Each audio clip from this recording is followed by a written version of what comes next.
Good afternoon, Lynn Davidson. How are you doing today? I'm fine, thank you. How are you, Sadie?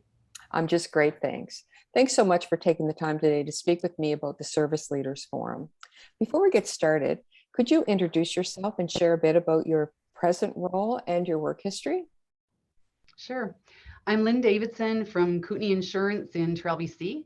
I am Kootenay Insurance's Manager of Client Experience.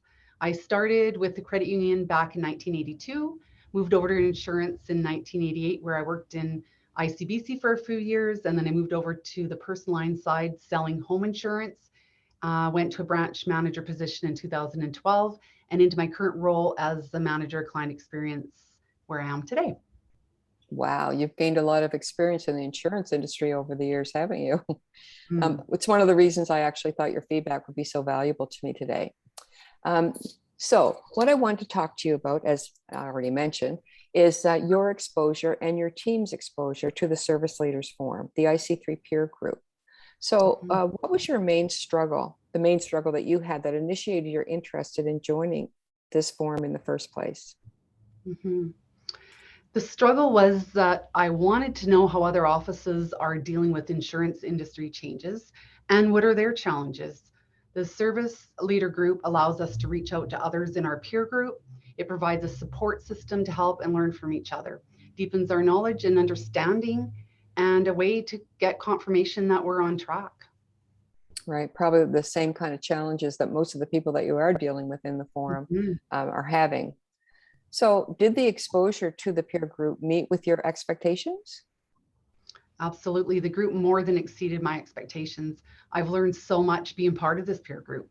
We get into some really great discussions, share perspectives, knowledge, and we've been able to make some changes as a result of the feedback that we get from each other.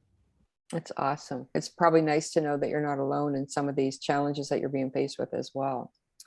So Mhm. after you attended a few sessions, you invited your branch leaders to attend as well. Why did you do that? And what kind of feedback have you had from them since then? I just thought it would be really beneficial for them to attend the service leader group. There's so much information to share, including service standards, procedures, processes, and industry updates. I've really enjoyed being part of the group, and it's been fun getting to know and interacting with the other work leaders. That's awesome. Great feedback, Ben. Thanks for sharing. So to wrap it up, I realize it's still a work in process, but could you comment on the results that you've achieved so far? Mhm. The branch leaders very much enjoyed the fact of getting to know their peers across the country, and they now have a network of contacts to reach out when they run into any challenges themselves. Perfect. So anything else you'd like to add before we wrap it up? I just want to say thank you. It's been a pleasure working with you, Sadie, and Thank you. tune into Sadie's blog. Thanks so much, Lynn. Have a great day. And thank you so much for your time. Thanks, Sadie. Bye-bye. Bye.